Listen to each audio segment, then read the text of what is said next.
Igor Jankę, dzień dobry. To jest Układ Otwarty, niezależny program o Polsce i świecie. Dziś o negocjacjach ukraińsko-amerykańsko-rosyjskich. Na jakim są etapie? Co tak naprawdę udało się osiągnąć w Arabii Saudyjskiej? Na co są szanse? Na co mogą zgodzić się Rosjanie? Czy w ogóle to zawieszenie broni, o którym była mowa, jest możliwe? Za chwilę połączę się z moim gościem, ale najpierw ważne ogłoszenie. Instytut Wolności, który mam przyjemność i zaszczyt tworzyć, organizuje rejs wolności między NATO a Rosją. To będzie rejs po Bałtyku na statku, na żaglowcu Zawisza Czarny, na legendarnym Zawiszy Czarnym od 29 marca. Ten rejs organizowany jest przez absolwentów Szkoły Przywództwa, ale umówiliśmy się, że kilka miejsc jest zarezerwowanych dla słuchaczy Układu Otwartego. Rzeczą poza pływaniem, wiatrem, bujaniem, rozmaitymi przyjemnościami będzie dużo rozmów o bezpieczeństwie i geopolityce. Specjalnym gościem, który przez cały czas tego rejsu będzie na łodzi, jest Marek Magierowski, były ambasador Polski w Stanach Zjednoczonych i Izraelu, a obecnie szef programu Strategia dla Polski w Instytucie Wolności, więc Marek będzie przez cały czas, uczestnicy będą mogli z nim rozmawiać i dyskutować, a na zakończenie i rozpoczęcie będą dwa specjalne wykłady dla uczestników. Jeden rektora Akademii Marynarki Wojennej, profesor Tomasz Szubrycht wygłosi, a drugi były szef Biura Bezpieczeństwa Narodowego Jacek Siewiera. Oni nie będą uczestniczyć w rejsie, ale pojawią się, czy uczestnicy spotkają się z nimi na początku i na końcu rejsu. Ktoś z Państwa jest zainteresowany? Wszystkie szczegółowe informacje i to, jak można się zgłaszać, w linku pod nagraniem. Tyle ogłoszeń, a teraz już łączę się z gościem. A oto mecenasi Układu Otwartego. Casaplaya, lider na rynku nowych nieruchomości w Hiszpanii. Casaplaya to agencja nieruchomości, która wspiera Cię na każdym etapie zakupu. Kliknij link w opisie i pobierz darmowy PDF z przewodnikiem zakupu krok po kroku. Oanda TMS Brokers, dom maklerski oferujący możliwość inwestycji w instrumenty z całego świata, a także analizy, które pomogą Ci zrozumieć, co dzieje się na rynkach. Kliknij link w opisie. Rosnące koszty IT hamują rozwój Twojej firmy? Z AMSO możesz obniżyć wydatki nawet o 70%, wybierając polizingowy sprzęt IT sprawdzony, wydajny i gotowy do pracy. Sprawdź na www.amso.pl. Halo, katolicka aplikacja dbająca o Twój rozwój duchowy. Medytacje, modlitwy, muzyka, audiobooki i treści do snu. Pobierz z linku w opisie.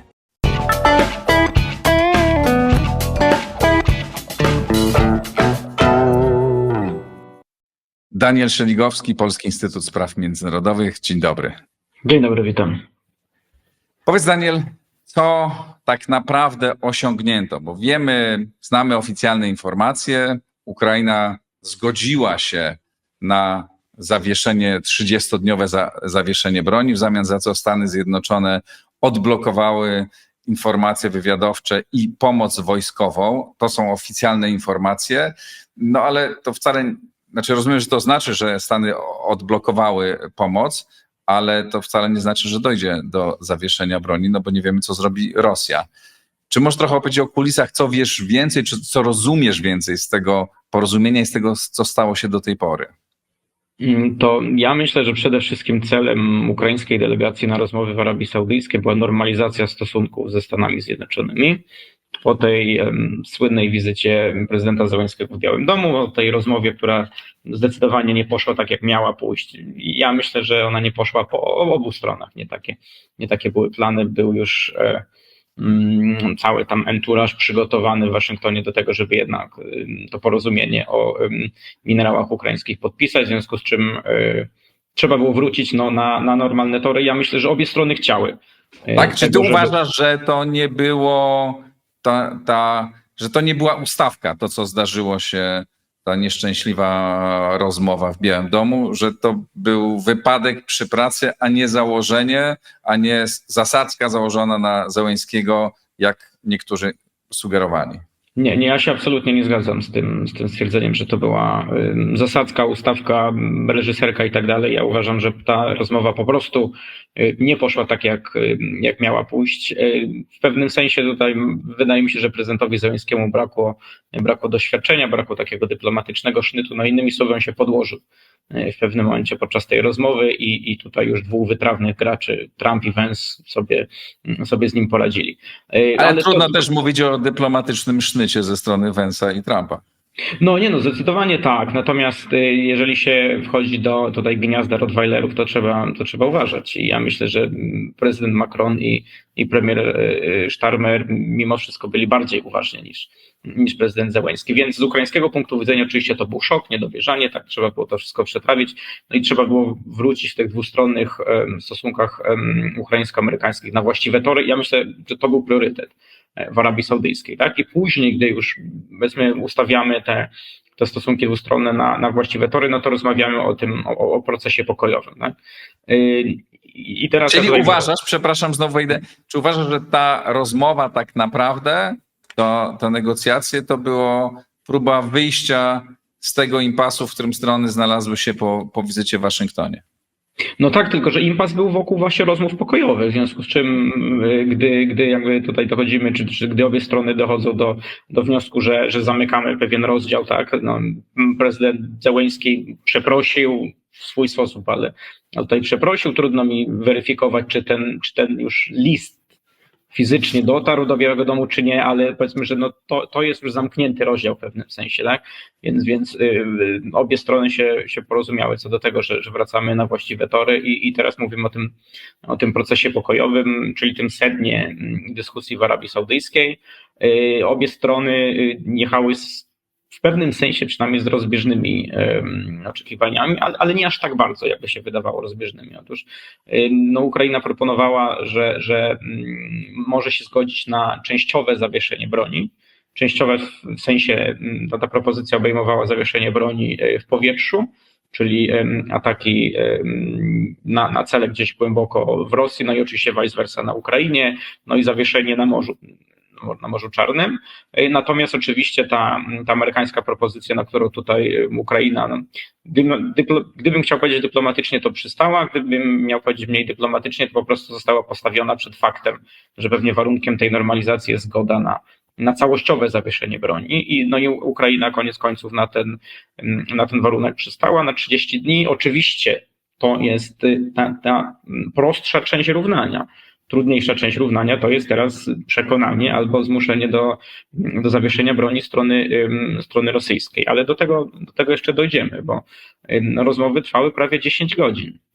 No i teraz, jeżeli ktoś zakłada, że tam przez 10 godzin rozmawiano o tym, czy podpiszemy umowę o minerałach i o tym, czy się zgodzimy na umowę o zawieszeniu broni, to moim zdaniem ten ktoś błądził, mówiąc krótko. Więc na pewno tam omawiano o wiele więcej kwestii, o których nie wiemy w tym momencie, ale możemy się domyślać, co leży na stole, dlatego że mniej więcej znamy i stanowisko ukraińskie, i stanowisko tutaj amerykańskie. Więc ja trochę pospekuluję, ale myślę, że to jest, że to jest coś więcej niż spekulacja, tak to ujmę.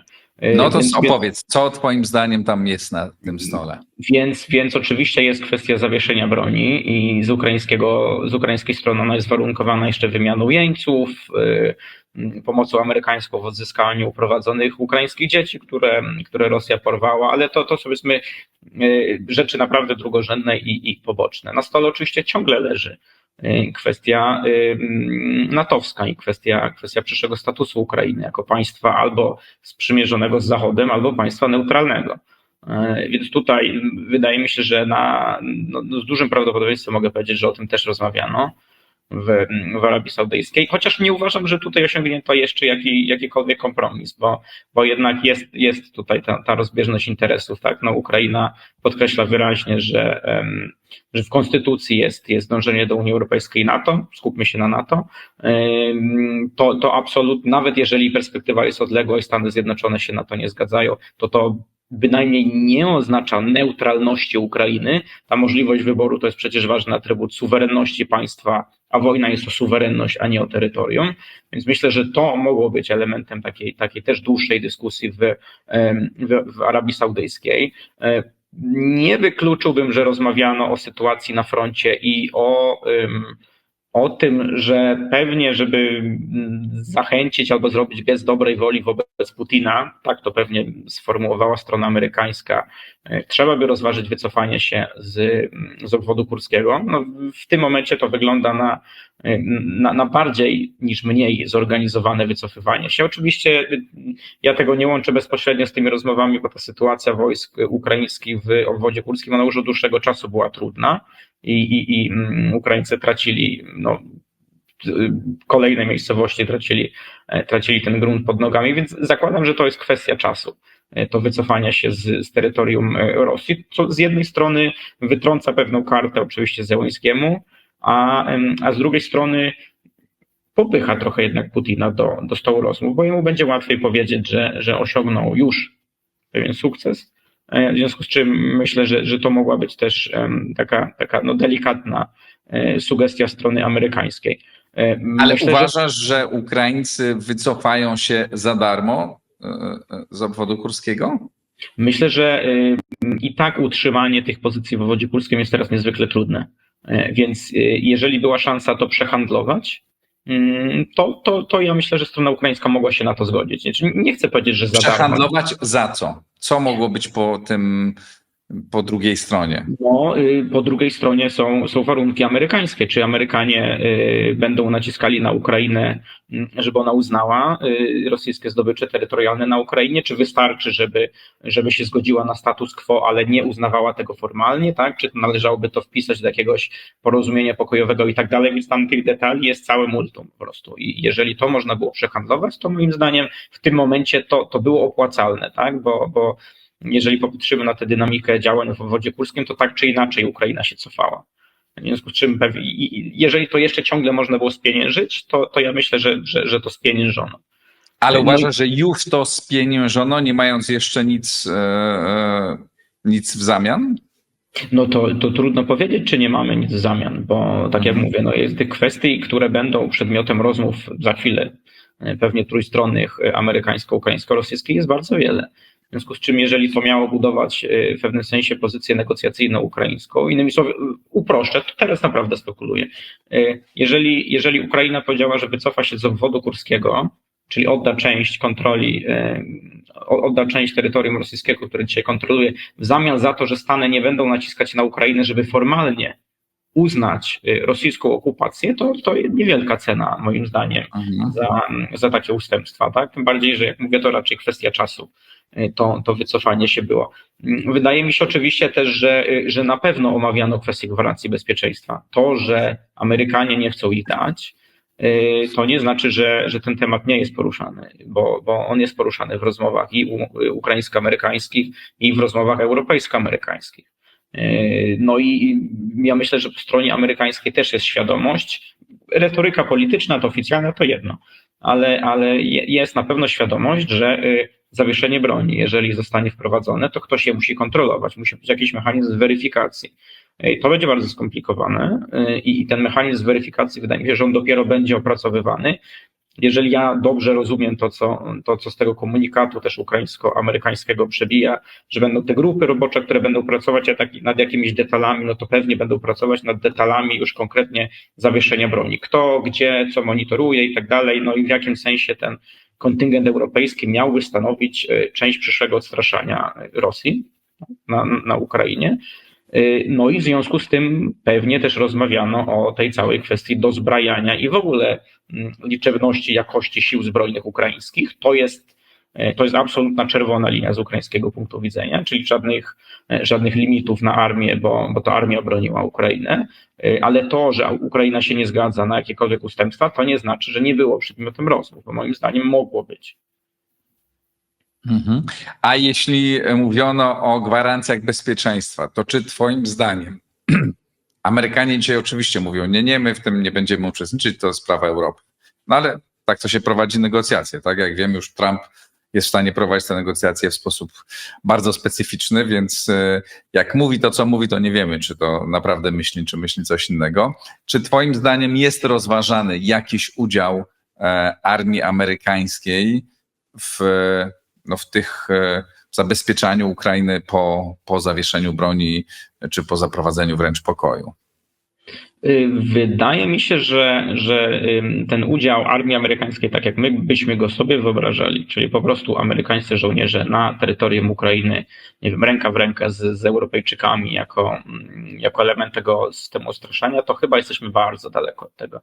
Wydaje mi się, że nie. Myślę, że już bardziej bym się spodziewał przesunięcia części amerykańskich wojsk do Polski na wschodnią flankę NATO i łączenia tego razem, bo to jest mechanizm połączony, cała wschodnia flanka NATO i Ukraina. Ale teraz podejdźmy bardzo kreatywnie do tego, do tych kwestii gwarancji bezpieczeństwa. To znaczy, to nie jest do końca ważne, pod jaką flagą tam jest ten żołnierz, tak? No, z ukraińskiego punktu widzenia to jest ważne, żeby on był amerykański. To jest ta wiarygodność. Więc ja też mogę tutaj pewnie podrzucić pod debatę taki scenariusz, w którym dochodzi do podpisania tego porozumienia o dostępie Amerykanów do ukraińskich minerałów. Na Ukrainie pojawiają się amerykańscy inwestorzy i oto ci amerykańscy inwestorzy wcale nie pojawiają się sami, ale pojawiają się z nimi na przykład amerykańskie prywatne firmy wojskowe. Mhm. Czy to jest, jakby to umiejętnie zapytać, czy to jest tylko twoja osobista teoria, czy ona jest jednak bazuje na pewnej wiedzy wyniesionej z rozmaitych rozmów z uczestnikami z jednej bądź z drugiej strony? Jest to idea, która się pojawiła jakiś czas temu, jest omawiana. Okej, rozumiem, że to jest ten. Dobrze, a powiedz, na ile to teraz wedle twojej wiedzy, na ile ta pomoc, która została wznowiona, ona będzie, znaczy na ile jest istotna w tej chwili? Znaczy jak ona jest duża? Czy ona będzie taka, jaka była do tej pory, jaka miała być? Czy to jest pomoc zwiększona? Czy teraz właśnie Trump zrobi to, czego część ekspertów spodziewała się, że zrobi dużo wcześniej? Znaczy, że właśnie dostarczy dużo tego towaru na Ukrainę i pozwoli im atakować mocno Rosję po to, żeby zdobyć lepszą pozycję negocjacyjną. Na czym polega w tej chwili ta pomoc? Co Amerykanie od wczoraj czy od dzisiaj dostarczają znowu, czy mają dostarczać Ukrainie? To ja zwrócę uwagę na taki tweet, który kilka godzin temu chyba napisał minister Sikorski, czy wpis na portalu X teraz, o tym, że dostawy broni na Ukrainę wróciły do tego normalnego poziomu, które oczywiście można interpretować dwojako, ale równie dobrze można interpretować w taki sposób, że w pełni te dostawy nigdy nie były wstrzymane, były po prostu podlegały daleko idącemu ograniczeniu, ale nie były wstrzymane nigdy w całości. I jeżeli chodzi o te dane wywiadowcze, to też one nie były wstrzymane w całości. Tak? Między innymi Ukraina ciągle otrzymywała informacje o samolotach startujących w Rosji, których celem oczywiście jest bombardowanie ukraińskich miast, więc tam jest wiele niuansów, rzecz jasna. Myślę, że też się różne frakcje ścierają w Białym Domu, powiedzmy bardzo umownie, jakaś frakcja konstruktywna, realistyczna, może nie wiem, czy to jest dobre słowo, gdzie pewnie jest Rubio, Waltz, Kellogg i pewnie jacyś jeszcze inni doradcy, może NSC w ogóle jako takie. No i z drugiej strony pewnie będzie ta frakcja izolacjonistów, ideologów, gdzie będzie J.D. Vance, Elon Musk, no i ta cała świta, pewnie Donald Trump Jr. i tak dalej. Więc wydaje mi się, że tam się ścierają różne interesy i to, że oczywiście Donald Trump w zależności od tego, czy stanie lewą, czy prawą nogą, to też zmienia zdanie. Moim zdaniem to jest dowód na to, że po pierwsze, że można negocjować i Ukraina to robi, że można negocjować z Waszyngtonem i że można przy jakiejś kombinacji też marchewki i kijka swojego i Europejczyków, sojuszników, generalnie można wpływać kształtować w pewnym sensie to amerykańskie stanowisko. W związku z czym powiem tak, jeżeli tak to rozumiemy, że wracamy do tego normalnego poziomu dostaw broni, to i tak nie jest w tym momencie największy ukraiński problem, bo największym ukraińskim problemem w tym momencie są ludzie. No i to jest coś, czego nie załatwi czego same dostawy broni zachodniej nie załatwią. Oczywiście, że broń jest potrzebna, zwłaszcza żeby na przykład mieć jej więcej w zapasie, gdyby się okazało, że te rozmowy padną i do niczego nie dojdzie i nie wiem, może dojdzie jeszcze nawet do jakiejś eskalacji ze strony rosyjskiej, więc to jest absolutnie ważne. Ale trzeba mieć świadomość, że to jest element też szerszej układanki. No i teraz ten problem z mobilizacją, który na Ukrainie ewidentnie jest, którego się do tej pory jeszcze nie udało rozwiązać. Moim zdaniem on jest w tym momencie najważniejszy, dlatego że sytuacja na froncie się ustabilizowała. To też można oczywiście różnie oceniać. Ja rozmawiałem niedawno z kolegami z RNBO, Ukraińskiego Rady Bezpieczeństwa Narodowego i Obrony, którzy twierdzą, że to jest taktyczna pauza, że Rosjanie też czekają, się przegrupowują. Za kilka tygodni pewnie wznowią tę ofensywę, w związku z czym jasne, broń jest ważna, ale ludzie też są ważni, szkolenia są ważne. Wszystko jest tak naprawdę w tym momencie ważne. No tak, ale jeśli chodzi o sprzęt, no to teoretycznie Europa czy Zachód, czy Stany Zjednoczone mogą pomóc albo nie, ale teoretycznie mogą. Natomiast jeśli chodzi o ludzi, no to nie mogą pomóc. No to nikt nie wyśle tam dzisiaj ludzi do walki, tak? No to jest oczywiste. Czy w razie przedłużania się Ukraina ma pomysł znaczy ma zdolności, tam się coś zaczęło mówić, że na razie nie rozwiązano, ale czy to jest w ogóle problem do rozwiązania? Scenariusz bazowy, ten plan A, to jednak jest zawieszenie broni, to nie jest wojna w nieskończoność. Ukraina ma krótszy horyzont czasowy do zakończenia tej wojny niż Rosja, jeżeli popatrzymy na tutaj zasoby ludzkie. Tak? Więc to nie chodzi o to, żeby się wykrwawić do końca o 3 kolejne wioski w Donbasie. No to po prostu nie ma sensu. W związku z czym jest jakaś logika stojąca za działaniami i tej ukraińskiej delegacji teraz w Arabii Saudyjskiej i za działaniami prezydenta Zełenskiego. To nie jest tak, że oni zgadzają się na wszystko, co proponują Stany Zjednoczone, bo są pod tak ogromną presją, że tutaj po prostu nie ma żadnego wyjścia. Oni się zgadzają, też się zmienia nastawienie na Ukrainie. Jeżeli popatrzymy na najnowsze sondaże, no to już 50-60% Ukraińców mówi, że oni chcą rozmów z Rosją, oczywiście w obecności pośredników, sojuszników, bo nie chcą dwustronnych rozmów z Rosjanami, bo wiadomo, Rosjanie okłamią, porzucą, złamią to porozumienie, a poza tym Ukraina będzie w słabszej pozycji po prostu negocjacyjnej 1 na 1. Ale generalnie, jeżeli popatrzymy na trendy społeczne, to coraz większa liczba Ukraińców się opowiada za jakąś przerwą, tak, w tej walce.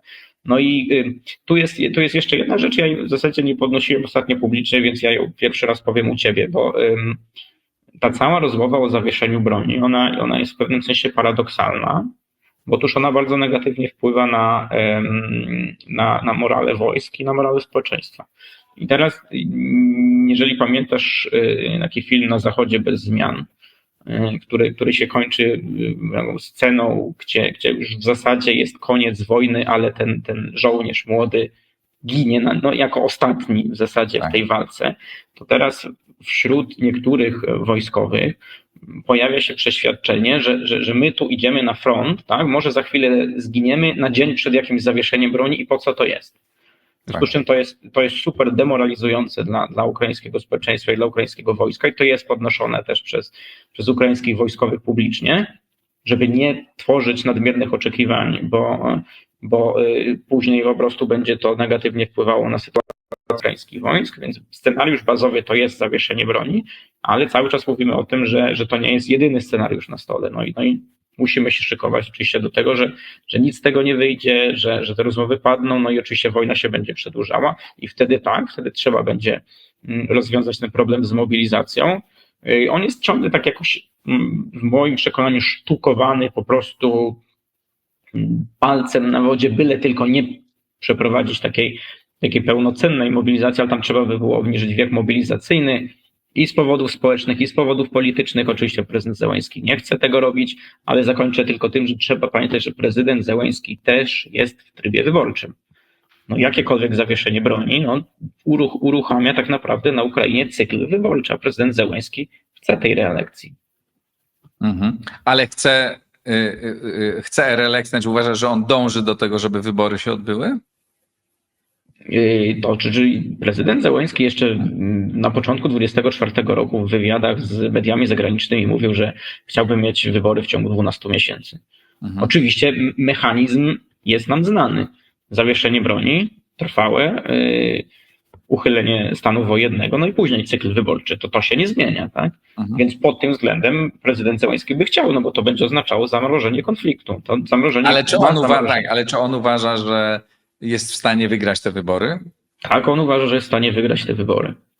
Znaczy przegrałby pewnie z generałem Załużnym, aczkolwiek nie wiem, No czy właśnie. generał Załużny podjął decyzję o tym, żeby w tych wyborach wystartować, a na pewno powiedzmy, że prezydent Zełenski już zapobiegawczo tam podjął pewne działania i kijkiem, i marchewką wobec generała Załużnego, tak? Więc są tam też oczywiście jakieś rozmowy o materiałach kompromitujących na generała i tak dalej. No jest marchewka, że generał miałby być częścią obozu rządzącego, tutaj prominentną postacią polityczną, więc to wszystko jest jeszcze w grze. Polityka w Ukrainie jest równie brutalna jak w Polsce, a pewnie jeszcze bardziej, podejrzewam. A w tych wyborach to pewnie będzie widać, jeśli do nich dojdzie. No właśnie, ale czy może do nich dojść? Czy ty uważasz, że w ogóle to jest realne, żeby Rosjanie zgodzili się na zawieszenie broni? No skoro generalnie idzie im może nie rewelacyjnie, no ale też nie dramatycznie źle, tak? Znaczy, dlaczego Putin miałby dziś się godzić na zawieszenie broni? Jakby co realnie on może dostać, na co Ameryka, Europa, Ukraina może się zgodzić, no bo jednak jeśli mówimy o odblokowaniu sankcji, no to Unia musiałaby to zaakceptować, czy Europa musiałaby to zaakceptować. Więc co on takiego może dostać, co by go usatysfakcjonowało i co by mógł dobrze sprzedać w swoim imperium? No, ja odrzucam tę część o sprzedaniu na rynek wewnętrzny, bo ja uważam, że on cokolwiek będzie mógł sprzedać. Znaczy kontrola nad przekazem jest tak daleko idąca, że tutaj w zasadzie wystarczy, żeby Putin ogłosi zwycięstwo, powie, że cele i tak ogólnie zarysowane operacji wojskowej tak zwanej zostały wypełnione i to wystarczy. Natomiast jeżeli jest już rzeczywiście dyskusja o tym, czy on zawieszenie broni weźmie, czy nie weźmie, to wydaje mi się, że on jest w pewnej, znaczy ma dylemat. Ja tak uważam, że Putin ma poważny dylemat. Otóż rzeczywiście można by tę wojnę kontynuować i pewnie za pół roku byłby w lepszej sytuacji vis-a-vis Ukrainy. Ale to nie o to chodzi. Znaczy i chodzi, i nie chodzi. To też jest część układanki.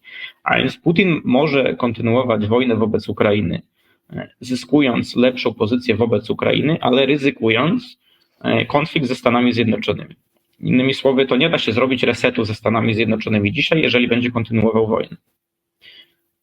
Ten dylemat będzie polegał na tym, czy dla niego ważniejszy jest reset ze Stanami Zjednoczonymi i załatwienie przy okazji też kilku innych spraw, Arktyka, Bliski Wschód i tak dalej, czy będzie mu chodziło tylko i wyłącznie o Ukrainę i tej Ukrainy będzie się trzymał. Teraz ja nie udzielę odpowiedzi na to pytanie, bo nie wiem, co siedzi Putinowi w głowie. Natomiast gdybym ja był Putinem, tak ja to sobie tłumaczę, to ja bym to zawieszenie broni na te 30 dni wziął i grał na czas. Innymi słowy, zawieszenie broni na 30 dni po pierwsze kończy się po 30 dniach. Nie trzeba go przedłużać, a zawsze można kreatywnie podejść do tego w ten sposób, że się obwinie oczywiście Ukrainę, albo przynajmniej będzie się miał 30 dni na wymyślenie takiego fortelu, żeby obwinić Ukrainę.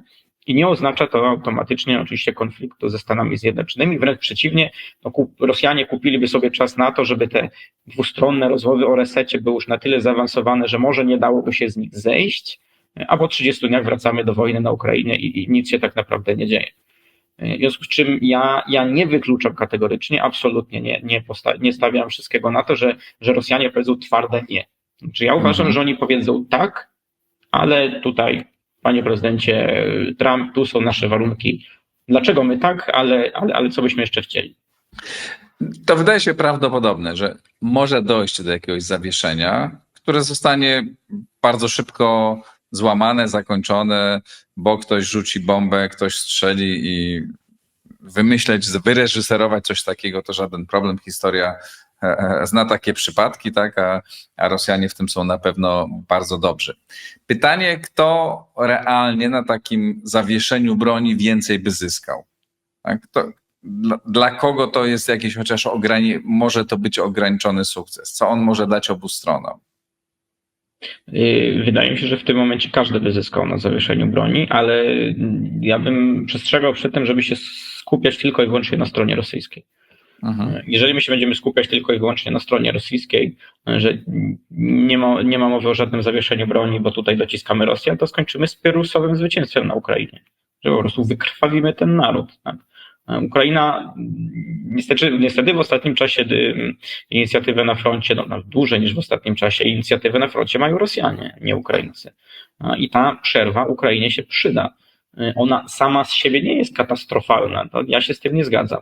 Natomiast pytanie jest, na jakich warunkach jest to zawieszenie broni, kto to monitoruje, no i przede wszystkim w jaki sposób my tę przerwę, jeżeli uznajemy, że to jest przerwa, to w jaki sposób my tę przerwę wykorzystamy, żeby maksymalnie wzmocnić Ukrainę. Bo to jest No to taki... jak możemy tę przerwę, jak obie strony mogą tę przerwę wykorzystać?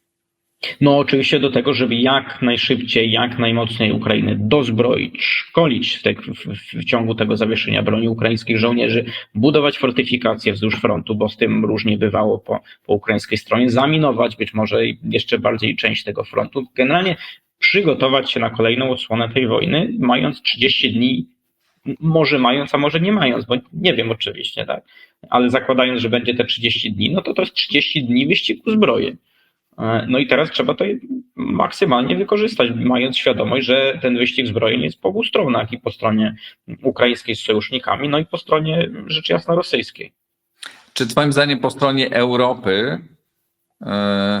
jest zdolność i wola do dostarczenia w tym czasie znaczącej liczby sprzętu, który miałby wpływ na realny wpływ na bieg zdarzeń?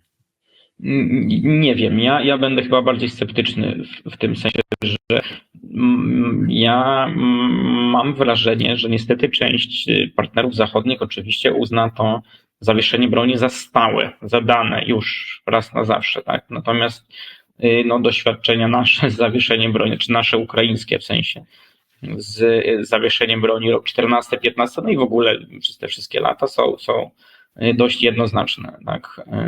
Więc ja bym nie nastawiał się na to, że w momencie, w którym do zawieszenia broni dojdzie, to jest koniec historii. Bo nawet koniec wojny to nie jest koniec konfliktu, tak? Rosjanie to nazywają tak, no to więc ja to zacytuję, że należy rozwiązać tam pierwotne przyczyny konfliktu, tylko że pierwotną przyczyną konfliktu jest to, że Ukraina jest samodzielnym, suwerennym państwem i Rosja tego nie akceptuje. I tego się rozwiązać nie da, dopóki Rosjanie tego nie zaakceptują. W związku z czym nigdy nie rozwiążemy tej praprzyczyny, powiedzmy, inwazji. Jedyne, co możemy zrobić, to możemy tak dozbroić Ukrainę, żeby Ukraina była państwem zbyt dużym dla Rosji do przełknięcia. To się da zrobić, ale trzeba woli politycznej i oczywiście też trzeba czasu. Tego czasu trudno powiedzieć, ile mamy. Z wolą polityczną też jest różnie, jest dużo oczywiście obiecanek, dużo tutaj pięknych deklaracji, no ale jeżeli popatrzymy już tak bez emocji na te wolumeny dostaw broni na Ukrainę, no to nie powala. W związku z czym no, jest ryzyko. Oczywiście, że jest ryzyko po stronie ukraińskiej, że to zawieszenie broni lepiej wykorzysta Rosja. Ale raz jeszcze to podkreślam, ono jest Ukrainie też potrzebne. Tak? To nie jest tak, że Ukraina tylko i wyłącznie na tym straci. Czy gdyby Ukraina, powiedzmy sobie szczerze, gdyby Ukraina miała tylko i wyłącznie na zawieszeniu broni stracić, to by się na nie nie zgodziła.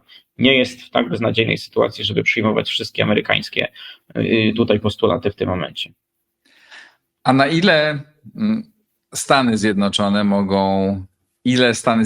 mogą oddać Rosji? Znaczy, co mogą jej oddać? No? Jak daleko mogą zgodzić się na zwiększenie rosyjskiej strefy wpływów? No bo tu była największa obawa, tak, że dojdzie do nowej Jałty, nowego podziału.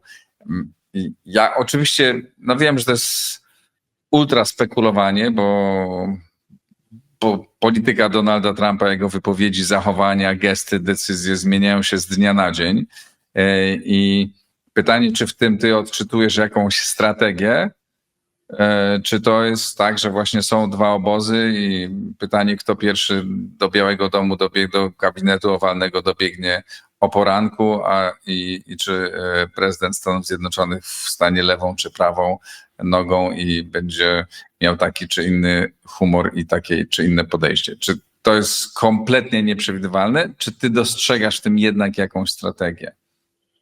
Ja nie wiem, czy tam jest strategia. Wydaje mi się, że jest dużo improwizacji, natomiast przy tej improwizacji wydaje mi się, że jest dość jasno zakreślony cel. Strategia jednak zakłada, że my wiemy, jak tam chcemy dojść. to ja tego nie widzę na razie po stronie Stanów Zjednoczonych. Wydaje mi się, że oni wiedzą, gdzie chcą dojść, ale nie wiedzą, w jaki sposób tam dojść.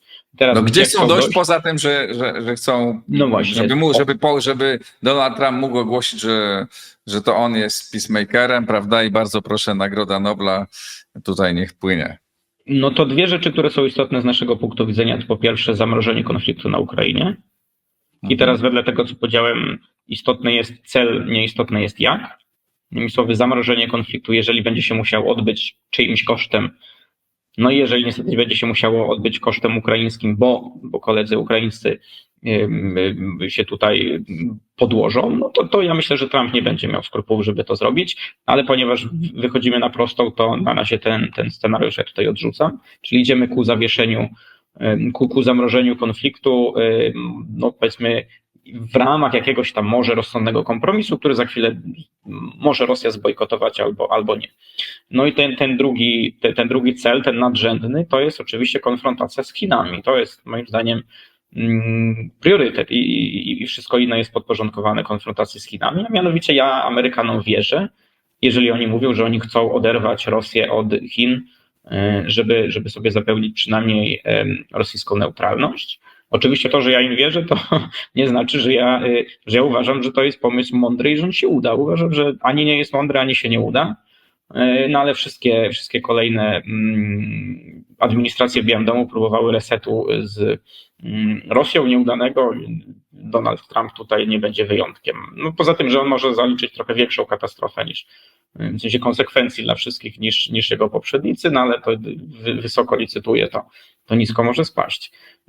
I teraz reszta jest jakby elementem tej szerszej układanki, więc dlaczego Putin mógłby się zgodzić na zawieszenie broni?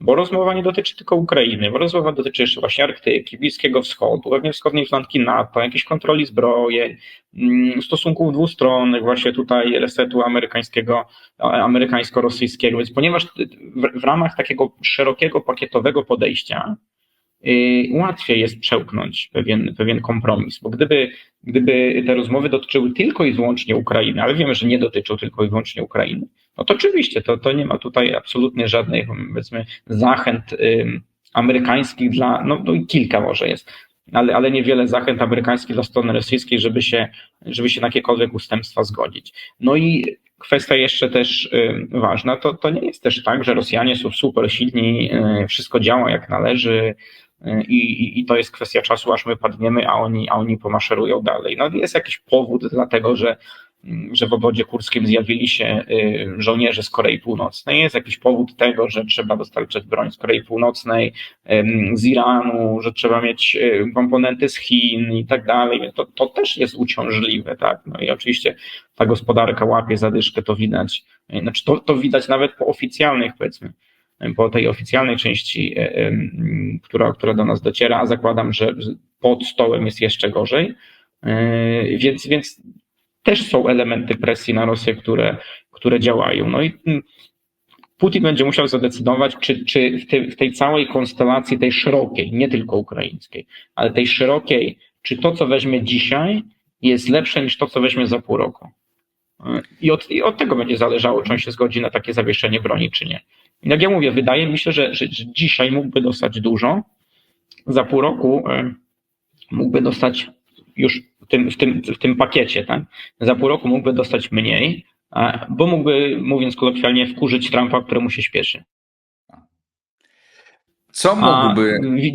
Widzieliśmy oczywiście, widzieliśmy co się dzieje, co się stało z Ukrainą, gdy Ukraina stanęła na przeszkodzie temu szybkiemu planowi Trumpa. Więc ja stawiam taką tezę, że odpowiedź rosyjska będzie właśnie tak, ale. Co mógłby dzisiaj uzyskać Putin od Trumpa? Reset w stosunkach dwustronnych, który da pewien prestiż Putinowi, którego on potrzebuje, wyjście z izolacji i pojawienie się znowu na salonach. Innymi słowy, szczyt amerykańsko-rosyjski to jest to, czego Putin potrzebuje i to jest to, czego Putin chce. Myślę, że on został trochę zaskoczony wczorajszymi rozmowami w Arabii Saudyjskiej, a świadczy o tym rosyjska prośba o rozmowę telefoniczną z Trumpem. Czy to jest taka, ja się posługuję że powiedzmy na roboczo taką logiką, że jeżeli my dzwonimy do Putina i on nie chce rozmawiać, to znaczy, że dla niego jest wszystko dobrze. Ale jeżeli to on nagle dzwoni, prosi, że musi porozmawiać z Trumpem, to znaczy, że jest źle z jego punktu widzenia. A więc zakładam, że został zaskoczony tym wynikiem tych rozmów i będzie chciał absolutnie, już nie nawet na poziomie roboczym, ale bezpośrednio z Trumpem przedstawić właśnie te pozycje tak, ale dajcie nam tam może, nie wiem, jeszcze kawałek Ukrainy albo coś tam. No i co mógłby uzyskać oczywiście? Mógłby uzyskać też zniesienie części sankcji. Bo to, o czym ty mówisz, że Europa by się musiała zgodzić, to nie do końca tak jest. Znaczy Europa by się musiała zgodzić, żeby znieść sankcje europejskie. No ale Stany Zjednoczone mogłyby własne sankcje poluzować na Rosję i to jest istotne, bo zobacz, czy weź pod uwagę taki scenariusz, że Rosjanie zgadzają się na 30-dniowe zawieszenie broni, ale niech ono będzie i 60-dniowe, bo to można odnawiać. Tak? Ale warunkują to zniesieniem przez Stany Zjednoczone sankcji na technologię i 30-60 dni to jest po prostu zakupowy szał Rosjan na rynkach, którzy się dozbrajają we wszystko to, do czego nie mieli bezpośrednio dostępu do tej pory i musieli to ściągać przez pośredników. No i wracamy do zabawy całej, już mówiąc kolokwialnie, tak, do wojny, ale tym razem Rosja jest w o wiele lepszej pozycji niż jest dzisiaj. W związku z czym, czy można w ogóle zawieszeniem broni z rosyjskiego punktu widzenia coś wygrać? Oczywiście, że można wygrać. Wrócę jednak do poprzedniego pytania. Co Rosjanie mogą poza tym szerzej, zakładając, że to jest jednak poważniejsze porozumienie, nie tylko o zawieszeniu broni, ale o zakończeniu wojny, to co Rosjanie dzisiaj od Trumpa mogą uzyskać, zwłaszcza z naszego punktu widzenia? Gdzie tu są największe niebezpieczeństwa z polskiego punktu widzenia? Ja nie wiem, czy mogą to uzyskać. Wiem, że chcieliby to uzyskać i teraz, czy im się to uda uzyskać, to jest jeszcze ciągle znak zapytania. No na pewno by chcieli ograniczenia amerykańskiej obecności wojskowej tutaj w regionie. Bałtowie, Polska, wykluczenie jakiejkolwiek perspektyw dla Ukrainy, tej integracji z Zachodem. No i to jest część oczywiście, tak? Przepraszam, że wejdę w słowo. Czy ty uważasz, że to jest niemożliwe, że Amerykanie na to nie pójdą? Mówię o ograniczeniu obecności w naszej części regionu, czyli w Polsce, państwach bałtyckich. Myślę, że to jest na razie mało prawdopodobne, bo to jest dość daleko idące ustępstwo, a trudno powiedzieć, co Putin miałby dać w zamian. Bo chodzi o to, że Stany Zjednoczone troszeczkę awansem dały Rosji bardzo wiele prestiżu i wyciągnęły Rosję, Putina, tak, z międzynarodowej izolacji. Tak, tu też można się, powiedzmy, spierać, co to znaczy. Prestiż to jest dość tania waluta. Tak? No, można dać Putinowi prestiż, można mu dać ten szczyt, wyciągnąć go z izolacji międzynarodowej, ale konkretów tam jeszcze, przynajmniej z rosyjskiego punktu widzenia, niekoniecznie będzie. Aczkolwiek pewnie Rosjanie chcieliby się potargować z Amerykanami o to, żeby Ukraina była państwem neutralnym, żeby w ogóle były wykluczone jakiekolwiek manewry, obecność wojskowa na Ukrainie, współpraca w ogóle wojskowa z Ukrainą, narzucenie limitów na armię, narzucenie jakichś ograniczeń na rodzaje uzbrojenia dla Ukrainy, więc bardzo wiele rzeczy jest na stole. I generalnie jakby to jest naprawdę już czysta spekulacja, co mogliby dostać. Wiemy, co chcą dostać i o czym można rozmawiać. Natomiast co dostaną, jakie jest prawdopodobieństwo tego, to jest mi trudno powiedzieć. Na pewno chodzi Rosji o zniesienie sankcji, na pewno chodzi o przyciągnięcie amerykańskich pieniędzy, stąd jest ta obietnica eksploatacji też rosyjskich minerałów, zasobów energetycznych, propozycja wspólnej eksploatacji zasobów w Arktyce i tak dalej, więc tutaj też jest kijek i marchewka ze strony rosyjskiej, nie tylko kijek. No pewnie Bliski Wschód oczywiście, kwestia jakiejś kontroli zbrojeń, która gdzieś może się pojawić też po rosyjskiej stronie.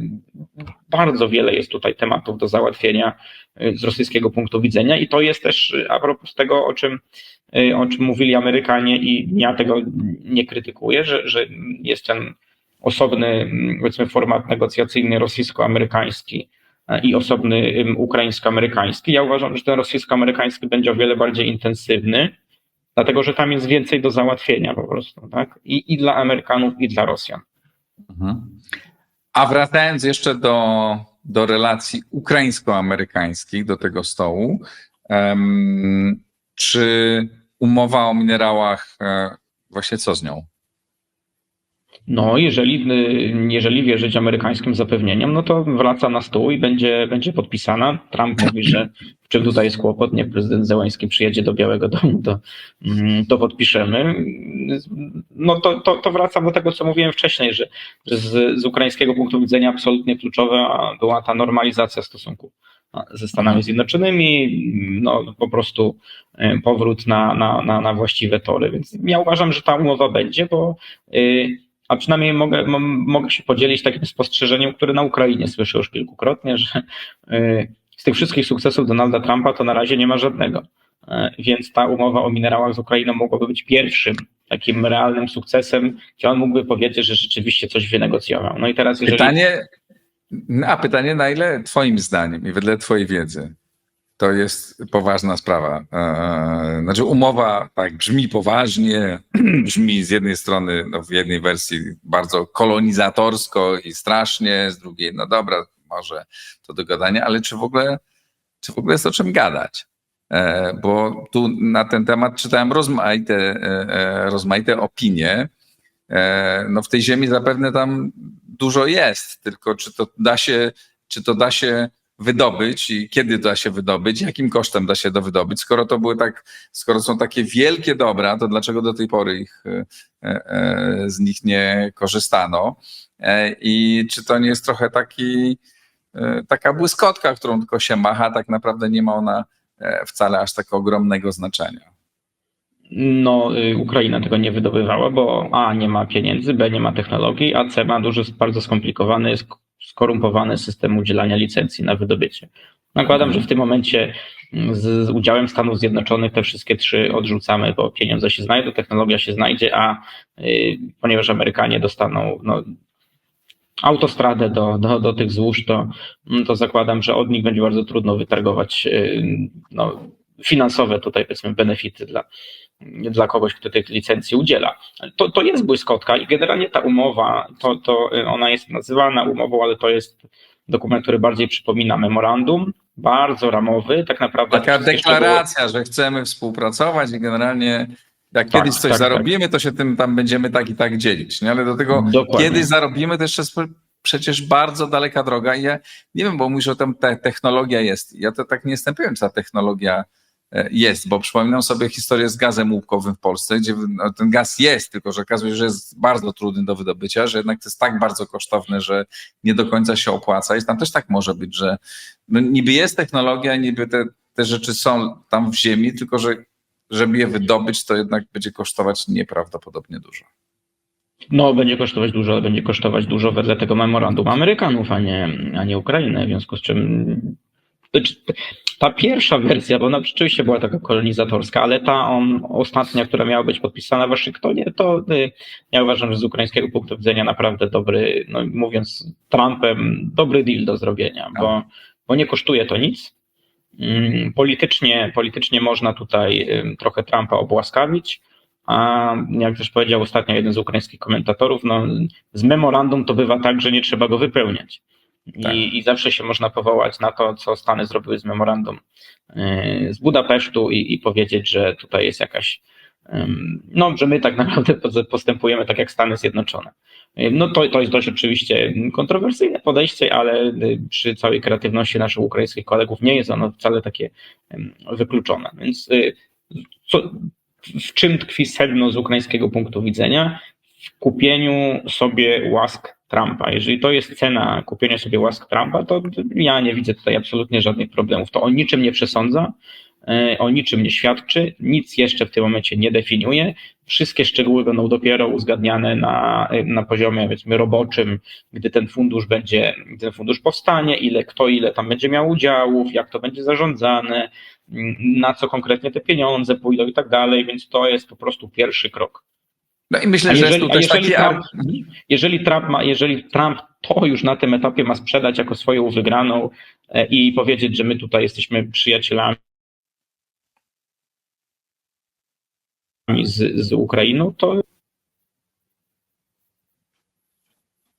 No i jeszcze jest ten argument, który pamiętam w Polsce był bardzo silny, zwłaszcza w latach 90., kiedy nasza przyszłość, nasze bezpieczeństwo nie było takie pewne, no że myśleliśmy, dobra, im więcej amerykańskich inwestycji tutaj, jakichkolwiek, tym lepiej, no bo im więcej Amerykanów tu będzie, to jak nas Ruski uderzy, to Amerykanie będą bronić swoich przynajmniej. Nie? I myślę, że to jest też bardzo poważny argument dzisiaj w przypadku tej umowy. Tak, dokładnie, to jest postrzegane jako element zdecydowanie takiego systemu odstraszania. No, się używa czasem tego terminu economic tripwire, nie żołnierzy, ale tutaj jak najbardziej zagraniczne inwestycje. Ale no, ja teraz trochę wyolbrzymię, ale słyszałem kilka dni temu bardzo fajny, no trochę brutalny, ale interesujący argument po stronie ukraińskiej. Jeden z najbardziej znanych dziennikarzy ukraińskich w podcaście posłużył się takim stwierdzeniem, że no jeżeli mamy do wyboru protektorat amerykański albo rosyjski, to zdecydowanie wolimy amerykański. No, tak, to jest mocne, ale tak, jeśli jest taki wybór, no to on jest jasny. Jeszcze chciałem, żebyśmy o Europie chwilę porozmawiali na koniec, bo właśnie nie ominęliśmy ją. Czy z tej serii spotkań spektakularnych, które odbywały się w Europie w ostatnim czasie, cokolwiek realnego wynika? No, myślę, że idziemy w kierunku dużego pakietu finansowania wydatków wojskowych na poziomie unijnym. To, że się zderzamy z tym wetem węgierskim, to mi się wydaje, że ono zostanie ominięte. To na razie. Na razie mamy z nim do czynienia, ale zakładam, że potrzeba chwili jest ważniejsza niż tutaj weto węgierskie. Jeżeli kreatywnie się do tego podejdzie, to się ominie, więc to jest jedna rzecz, że chyba idziemy w kierunku bo mieliśmy problem z wygenerowaniem po prostu tych środków na zbrojenia, tak? Zakładam, że tutaj ta wola polityczna już się znalazła i to jest kwestia czasu, kiedy to będzie. Oczywiście tu też detale będą absolutnie kluczowe, znaczy kto, ile, jak tym No właśnie, czy to nie podzielimy. są też takie obawy, że to będą na produkcję w tych najważniejszych krajach, czyli tak naprawdę dla Francji i Niemiec i pozostali niech wspierają? No ryzyko oczywiście, że takie jest, ale to jest też w tym momencie przedmiot spekulacji, ponieważ to nie zostało jeszcze uzgodnione, w związku z czym wydaje mi się, że nie ma sensu wchodzić głębiej. Generalnie mówimy o wygenerowaniu pewnej większej sumy pieniędzy na zbrojenia. No i oczywiście druga odnoga tych wszystkich dyskusji to jest dyskusja o tym ewentualnym europejskim kontyngencie na Ukrainie, który już wychodzi chyba znacząco pozaeuropejski, bo mamy tutaj przyłączające się Kanadę, Australię, jeszcze chyba kilka innych państw, które tutaj wyrażają jakieś zainteresowanie. I to jest dość interesujące, bo być może my idziemy w kierunku nie kontyngentu europejskiego, tylko dużego międzynarodowego, dlatego żeby wybić Rosjanom ten głupi argument, że to są wojska natowskie. I być może Amerykanie będą chcieli iść w kierunku kontyngentu ONZ-owskiego jako elementu po prostu pewnego uregulowania politycznego. I to jest też interesujące, bo to będzie stawiało oczywiście Amerykanów w kontrze do Rosjan. To, że Europa pewnie będzie dominującą częścią tego kontyngentu, choć też trudno powiedzieć, tak? Bo gdyby była zgoda Rady Bezpieczeństwa, to mogłoby się okazać, że jest więcej zainteresowanych. Chińczycy może na przykład. To oczywiście to przerzucenie piłki na stronę rosyjską, jeżeli Ukraina będzie umiejętnie tę piłkę odbijać i przerzucać na stronę rosyjską, to tam będzie duży potencjał do oczywiście konfliktu amerykańsko-rosyjskiego. I to jest najważniejsze chyba w tym momencie z ukraińskiego punktu widzenia, żeby grać na czas, umiejętnie grać na czas, umiejętnie tę piłkę odbijać na rosyjską stronę i za każdym razem podkreślać, że Ukraina jest gotowa do tego pokoju, natomiast Rosjanie nie są, bo to jest to, czego brakło właśnie Zełenskiemu w Waszyngtonie, czyli przyparty do muru Zełenski, zamiast powiedzieć tak, ale powiedział nie. A na ile Ukraińcy wyciągnęli lekcje z tej wizyty wedle twojej wiedzy? Na ile to zrozumieli, jakie błędy popełnili i jak należy grać. No bo wtedy też im, zdaje się, mówiono i ich instruowano, jak ta rozmowa może wyglądać. To nie trzeba było, to nie było jakieś rocket science, żeby myśleć o tym, żeby zrozumieć, że to może być trudna rozmowa i jak tam trzeba się zachować. Mimo wszystko Zełenski zachował się tak, jak się zachował. Na ile tam to twoim zdaniem zostało przemyślane i oni mają tego świadomość, jak muszą dzisiaj grać? Wiesz, no każdemu prezydentowi Stanów Zjednoczonych też się mówi, że reset z Rosją się nie uda, ale on i tak musi spróbować i się potknąć i wtedy dopiero dochodzi do tego samego wniosku, co każdego poprzedni, więc z prezydentem Zełenskim też tak było. Wydaje mi się, że rozmowy w Arabii Saudyjskiej pokazały wyraźnie, że ten wniosek został wyciągnięty. Że tutaj trzeba podjąć tę grę i trzeba tę piłkę odbijać umiejętnie właśnie na stronę rosyjską, że można iść na kompromisy, tylko oczywiście trzeba zarysować bardzo, bardzo wyraźnie czerwone linie i tych czerwonych linii się trzymać. Dlatego, że ja generalnie też się nie zgadzam z założeniem, że w interesie Trumpa jest poświęcenie po prostu Ukrainy, oddanie za bezcen Rosjanom. Tak? Ja tak nie uważam, bo ja uważam jednak, że Donald Trump chce brać, a nie dawać, włącznie z Ukrainą. Mi się wydaje, że on uważa, że Ukraina jest jego, że Ukraina jest jego zasobem, jest jego asetem i on nie bardzo rozumie, dlaczego tę Ukrainę miałby oddać Rosjanom. Tak? No, a na pewno już nie za darmo. Być może oczywiście tak, on jest gotowy oddać tę część okupowaną. No i tutaj są te kontrowersje, bo oczywiście Ukraina nie chce tego oficjalnie uznać i my też tego oficjalnie nie uznamy jako zdobyczy terytorialnych, ale generalnie reszta i ta umowa o minerałach, no ona też jest dowodem na to, a zwłaszcza ta pierwsza wersja, ta kolonizacyjna wersja, kolonizatorska tej umowy o minerałach, to ona świadczy o tym, że Trump naprawdę uważa, że to jest jego już. I on nie ma zamiaru z tego rezygnować. Tak? No można się jeszcze potargować, ale co on uważa, że jest, co on sobie wpisał tam już w bilansie aktywów, to nie ma zamiaru się tego pozbyć. Grenlandia, Ukraina, będziemy to stopniowo w ten czy inny sposób brać. Brzmi to strasznie, no ale z dwóch protektoratów ten jest lepszy. Spróbujmy podsumować to, co się zdarzyło, zwłaszcza w Arabii Saudyjskiej, ale nie tylko. Na ile jesteśmy dzisiaj bliżej jakiegoś dobrego czy bardziej bezpiecznego scenariusza? Znaczy, to niestety wszystkie scenariusze są złe. Porównujemy z sytuacją sprzed wojny, tak? Więc w porównaniu z początkiem 2022 roku, to teraz wszystkie scenariusze, które się przed nami rysują, są scenariuszami gorszymi. Nie ma scenariusza lepszego. Możemy stopniować. Jeden jest bardziej gorszy, inny mniej gorszy, a jeszcze inny jest fatalny. I wydaje mi się, że powiedzmy to ja zarysuję 4 takie scenariusze na ten rok, na 25. Wydaje mi się, że scenariusz pierwszy, który jest najlepszy z naszego punktu widzenia, więc ja go nazwę scenariuszem optymalnym, to jest scenariusz, w którym Rosja nie osiąga swoich celów na Ukrainie. A fakt, że ona nie osiąga swoich celów na Ukrainie, innymi słowy, to, że Rosja nie podbije Ukrainy, to jest jej porażka.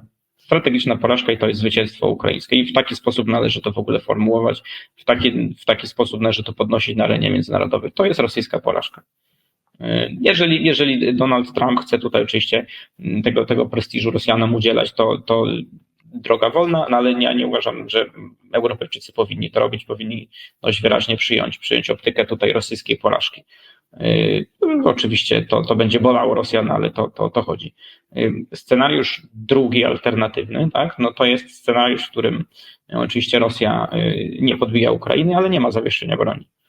Czyli mamy kontynuację walk, kontynuację sytuacji, z którą mamy do czynienia w tym momencie. To jest wykrwawianie się też takie Ukrainy i w pewnym momencie gra na czas. Wydaje mi się, że to jest gra na czas w tym sensie, że jeżeli się teraz nie uda nic uzgodnić, no to wszyscy wracają do wojny i podejmą próbę powrotu do stołu rozmów, nie wiem, jesienią, gdybam, ale chodzi o to, że będziemy mieli kolejną odsłonę tutaj wojny. Trzeci scenariusz, który ja sobie jestem w stanie wyobrazić, to jest scenariusz, ja to nazywam scenariuszem, w którym partnerzy umywają ręce. Innymi słowy, no mamy to zawieszenie broni jakimś cudem, ale teraz Stany w tym momencie mówią, dobra, to myśmy załatwili zawieszenie broni, to już nie jest dłużej our business, to teraz Europejczycy, wy się tym zajmijcie. Europejczycy zaskoczeni takim obrotem spraw nie są na to gotowi. I tak naprawdę to zawieszenie broni kończy się wzmocnieniem się Rosjan, a osłabieniem się Ukrainy i rozsypaniem się tej międzynarodowej koalicji, która Ukrainie pomaga. No i scenariusz czwarty to jest tak naprawdę scenariusz zaostrzenia walk, w którym Ukraina nie rozwiązuje swoich problemów, w którym sojusznicy tej broni nie dowożą, w którym pojawiają się konflikty i tak naprawdę to jest scenariusz, który prowadzi do takiej miękkiej kapitulacji Ukrainy. Tak? To też nie jest kwestia tego, że Rosjanie jutro czy tam pod koniec roku staną w Lwowie, ale generalnie Ukraina będzie na tyle słaba, że będzie musiała się zgodzić na daleko idące rosyjskie ustępstwa. Więc moim zdaniem te 4 scenariusze, takie bazowe 4 scenariusze na rok 25. A jakiś z nich twoim zdaniem jest bardziej prawdopodobny od innych? To ja się skłaniam ku temu, że może, że w tym roku rzeczywiście jest okno możliwości na zawieszenie broni, ale stawiam znak zapytania na jak długo i na jakich warunkach. Myślę, że to byłby błąd, gdybyśmy postawili wszystko na scenariusz tylko i wyłącznie kontynuacji walk, bo tutaj myślę, że Rosjanie mogą zagrać w tę grę z Amerykanami i mogą postawić dużo na scenariusz, w którym tak naprawdę my, jako ta międzynarodowa koalicja, która Ukrainie pomaga, posypiemy się w momencie zawieszenia broni. Innymi słowy, jest zawieszenie broni i teraz każdy to sobie uznaje jako wymówkę do tego, żeby przestać pomagać Ukrainie, zająć się powrotem do biznesu z Rosją. No, to nie jest tak, że wszyscy chcą tej Ukrainie pomagać, tylko bardzo często są pod presją, w związku z czym się do tego wagonika przyłączają, ale w momencie zawieszenia broni może ta koalicja międzynarodowa się rozsypywać. No i teraz, jeżeli Rosjanie to widzą w ten sposób, oczywiście nie wiem, ale gdybym ja nimi był, to tak bym zrobił, tak bym przetestował ten świat zachodni, że pozwoliłbym na krótką pauzę i niech się tutaj Amerykanie z Europejczykami, z Ukrainą pokłócą. Bardzo, bardzo ci dziękuję, Daniel. Bardzo to ciekawa analiza. Dzięki wielkie. Trochę rozumiemy więcej z tego, co się dzieje, co nie znaczy, że wiemy, co się będzie działo, ale trochę nam łatwiej to zrozumieć. Bardzo ci dziękuję. Dzięki za zaproszenie. To wszystko na dzisiaj.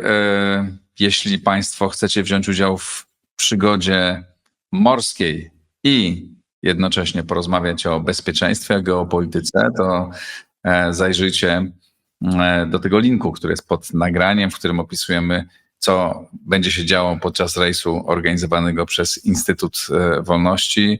Marek Magierowski na pokładzie, 30 absolwentów Szkoły Przywództwa i kilku słuchaczy Układu Otwartego. Zapraszam, zajrzyjcie tam i zapraszam do następnych odcinków Układu Otwartego. Pozdrawiam serdecznie.